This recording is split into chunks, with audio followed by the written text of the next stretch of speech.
I still can't shake that night. I'm standing in front of the bathroom mirror, tiles chipped, sink cracked, and all I can see is someone I don't recognize. My own face, but colder. 6 months ago, everything changed. That's when Alex moved in. Too smooth, too perfect. He charmed my friends, started that casual crush with Mia, and before I knew it, I was the bad guy. They spun this story about me being bitter, obsessive, toxic. Everyone bought it. I lost my apartment, my job, even my therapist ghosted me, but I didn't back down. I watched them. Alex walking Mia home.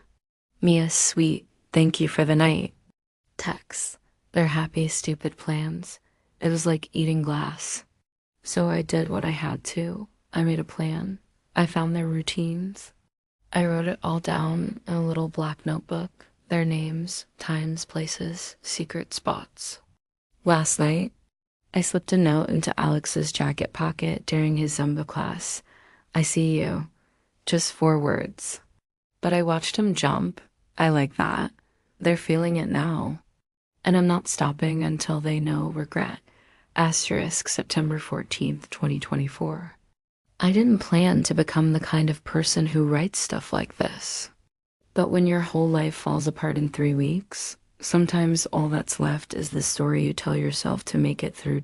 My name's Riley. I'm 29, was working in event planning until, well, you'll see. Up until recently, I was living with my best friend of 8 years, Tessa. She and I were practically sisters.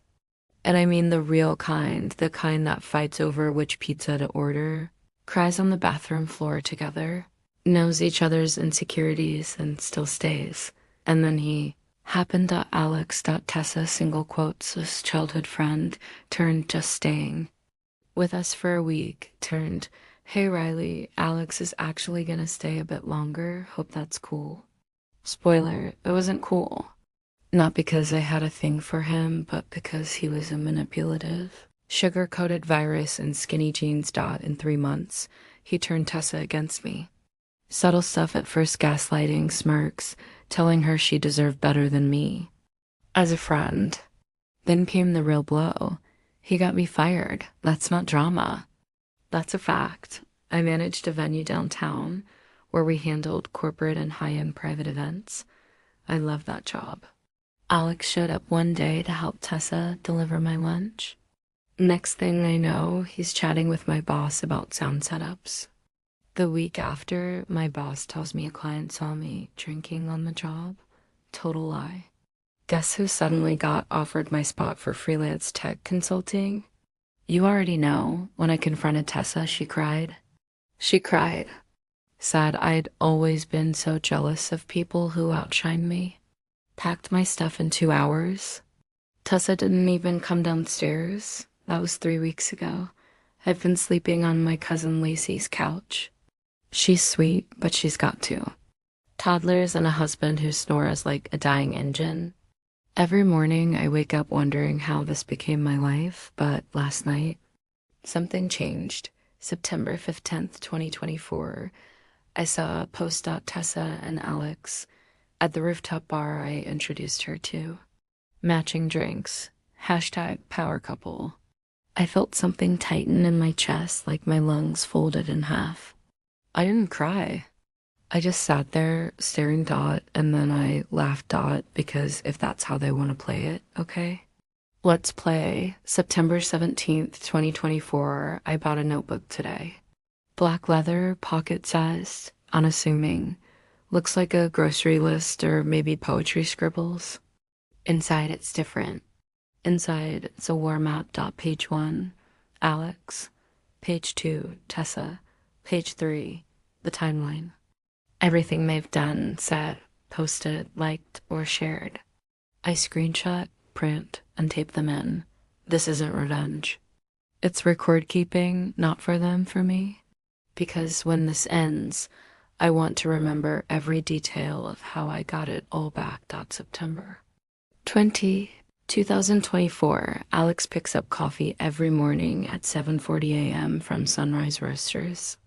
Hazelnut, oat milk, no foam. Tessa joins him Tuesdays and Thursdays. On Saturdays, they go to yoga and brunch. He's still freelancing, mostly from home. She's managing social for a skincare brand. They live in my apartment now. I mean that. Literally, the lease is still half in my name. I never got it transferred. Alex probably thinks I'm too broken to notice and not September 23rd, 2024. For strike, I left an envelope under Tessa's windshield wiper. Inside, a blurry photo of her and Alex entering the rooftop bar last week. Taken from a weird angle, like someone was watching them. No return address, no note. Just the picture. The next morning, she made her Instagram private. I didn't smile. I grinned. September 25th, 2024, I went downtown today. Same street, same building where I used to run. Events.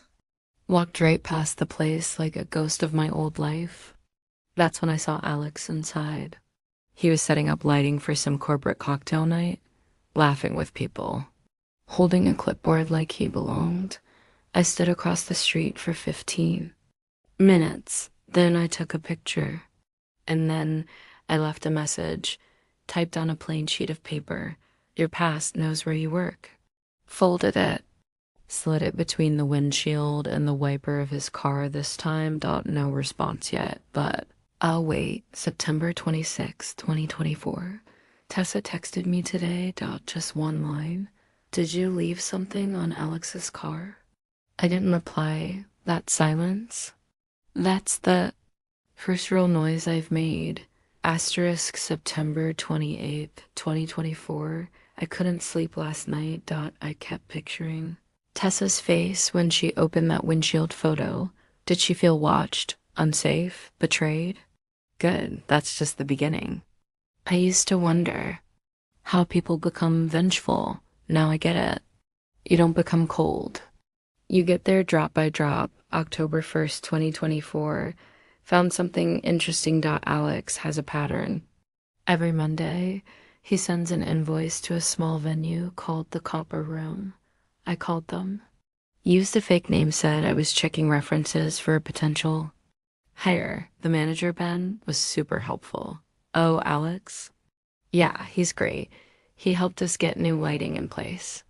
Knows his stuff. I asked if they do background checks on their contractors. Ben hesitated. Not really. Should we have? Bingo. Time to remind them why they should. October 2nd, 2024. Left a manila envelope at the Copper Room this morning. Inside, copies of Alex's fake LinkedIn credentials. He listed a company that went out of business in 2019, a printed Yelp review. I wrote under a pseudonym claiming he vanished mid-event and stole equipment. A burner email for follow-up questions. That night, I saw Alex tweet something bitter about fake accusations killing honest gigs. He deleted it 5 minutes later. So I screenshotted it and smiled. October 4th, 2024. Tessa posted something strange today. A photo of her holding a book and coffee. Caption: when the world feels off, come back to who you were. She's unraveling. It wasn't just the picture, it was her eyes. I zoomed in. Her smile was there, but her eyes looked like mine used to numb.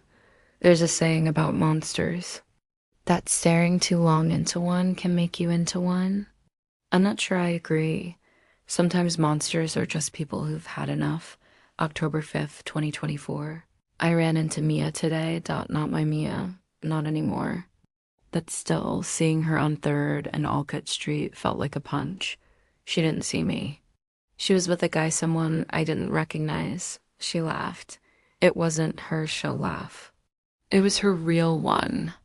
The kind I used to work for. I stood across the street for a full minute. And then I walked away.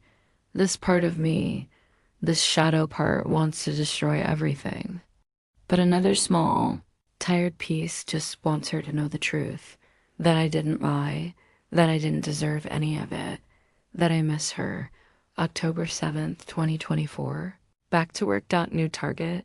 Alex's next gig, October 12th, corporate awards dinner at Bloom Gallery. I or SVPD anonymously picked up a thrift store dress. I'm not going to crash it. I'm going to shift it. I found the head of catering online. Told her I was an ex-client. Just a heads up, your lighting guy has a history of stealing credit card data. Might want to keep an eye on him. Maybe it's a stretch, but paranoia spreads fast. October 10th, 2024, Tessa texted me again. I think someone's messing with Alex. Please tell me it's not you. I left her on read.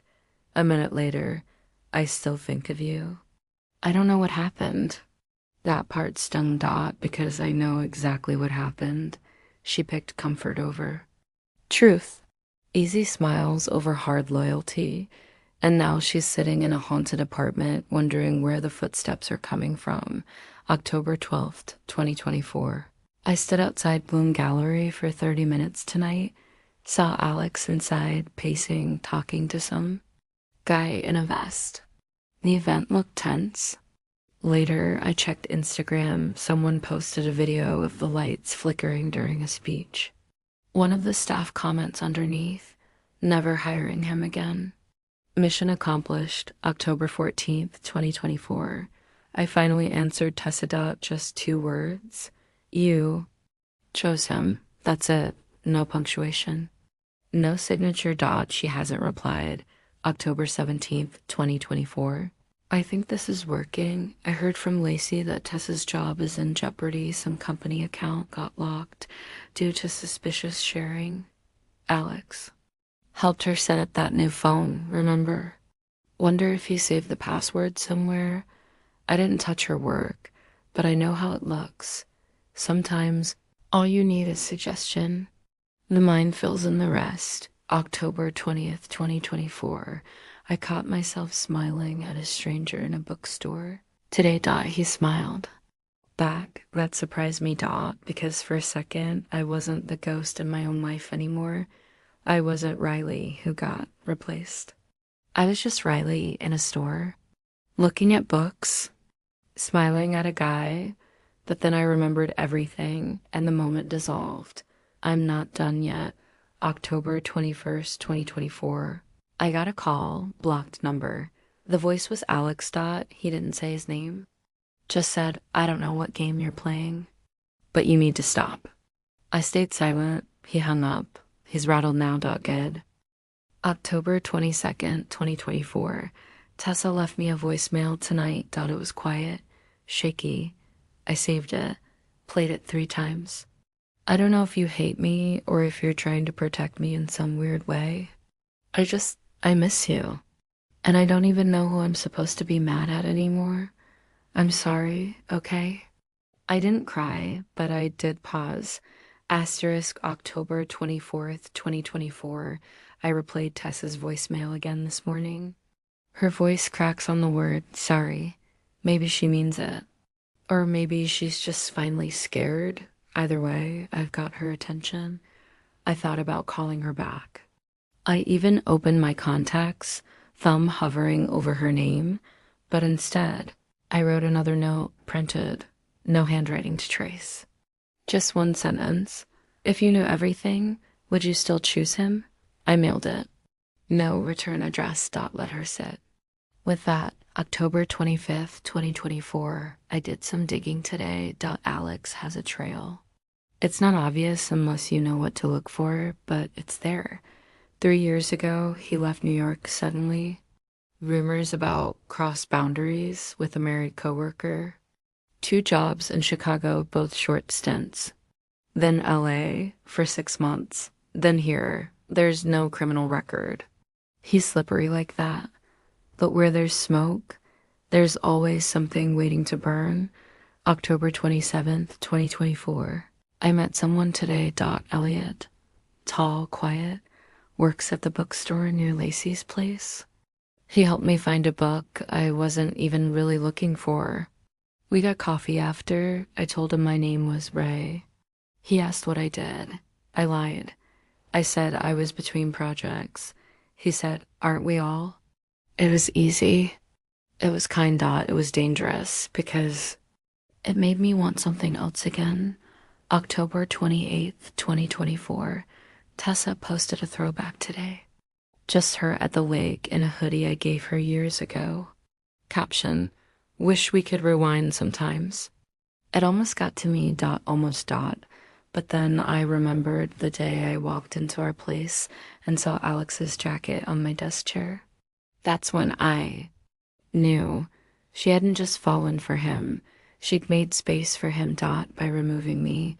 October 30th, 2024. Lacey asked me today, "Are you okay?" I said yes. She didn't believe me. She looked me dead in the eye and said, "You're quieter and scarier." I didn't know how to respond to that, but maybe that means the plan's working. October 31st, 2024.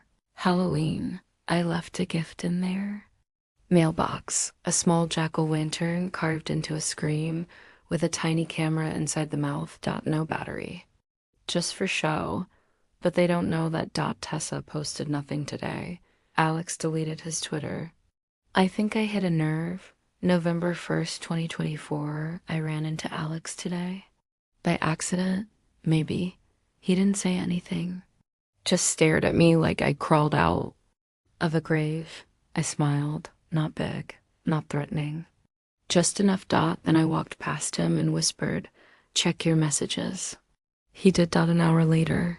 He posted a long-winded taking a break from socials note.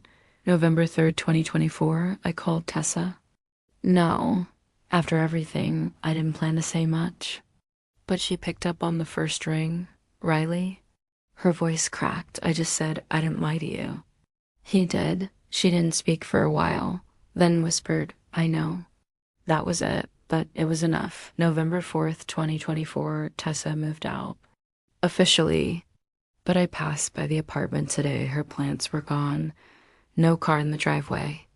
Alex was standing alone on the balcony, holding a mug like he was in a sad indie film. You could feel the silence from across the street. He looked smaller. November 5th, 2024. Tessa texted me. I saw the screenshots. I saw the messages. "I'm so sorry." And then, "I don't expect you to forgive me, but thank you for showing me." I didn't reply. That's not punishment, that's peace. November 6th, 2024. I boxed up the black notebook today. Everything. The notes, the pictures, the receipts, sealed it with tape. Put it under my bed. I don't need it anymore. November 7th, 2024. I saw Elliot again. This time I told him my real name. He just smiled and said, "Hi, Riley." Like, it wasn't a big deal, but to me, it was everything. November 8th, 2024, Alex is gone. Tessa told Lacey that he left town. Said he had too many enemies here. I don't know where he went, and I don't care. The silence he left behind is enough. Asterisk November 10th, 2024. I slept through the night for the first time in months. No racing thoughts. No imaginary confrontations. Just stillness. When I woke up, sunlight was spilling across the floor like a soft apology. November 12th, 2024. Lacey asked if I was done. She didn't say it with judgment. Just curiosity. I told her I wasn't sure. Because what does done even mean when you've rebuilt yourself from splinters? When you've crawled back from emotional ruin and weaponized your pain? I don't think I'll ever be the version of me that existed before Alex, or before Tessa handed me the knife he used to cut me out, but maybe that's okay. November 13th, 2024. I opened the box today. The one with the notebook. Everything inside. Felt foreign, like it belonged to someone else. The handwriting was mine, but the energy, the fury, the darkness. I read a few pages.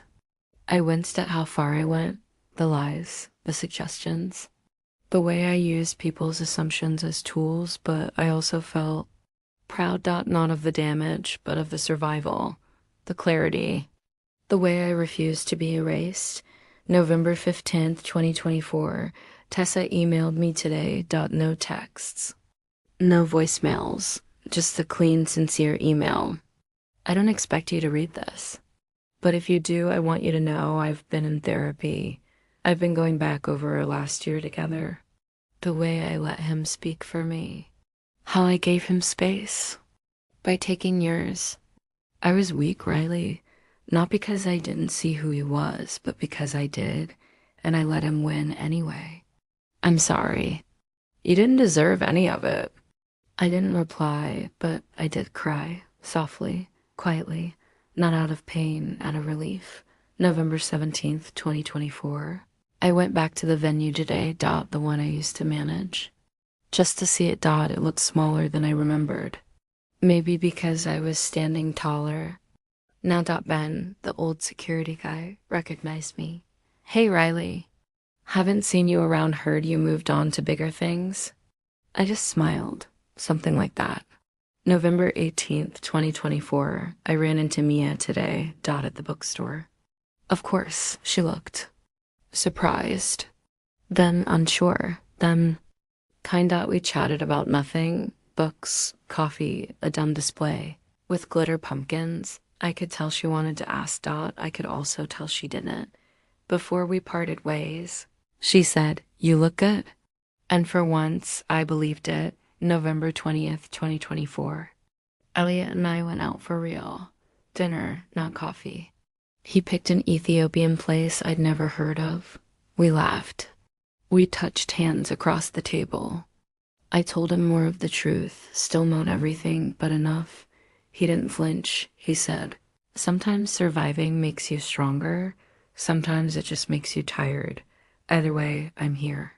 I could have kissed him right then, instead. I just held his hand tighter. November 23rd, 2024. I deleted the backup drive, the one with all the screenshots, the recordings, the just-in-case files gone. I watched the progress bar crawl across the screen and felt like I was dissolving poison from my system. November 24th, 2024. Last night, I dreamed of the apartment. It was empty, clean, sunlight through the curtains. No furniture, no sound, but in the middle of the living room floor was a note. I walked over and picked it up. It read, "You made it." November 25th, 2024. Today I walked past a group of women laughing on a bench. One of them had the exact laugh Tessa used to have when we were teenagers, loud and unfiltered. It didn't hurt. It actually made me smile. I used to think revenge would feel like fire-hot, explosive, dramatic. But now I realize real revenge is silence. Not the kind that screams inside you, but the kind that finally lets you breathe. I told you, if you told me a year ago that I'd lose my job, my best friend, my partner, my home, I would have laughed in disbelief. But I did, and I survived. No, more than survived. I became not someone new, just someone I was too scared to be before. So here's what I learned. In case anyone ever rips your world out from under you, you're allowed to burn. You're allowed to rebuild. You're allowed to never say sorry for saving yourself. This wasn't about getting even. It was about remembering I was never beneath them. They just couldn't handle standing next to me.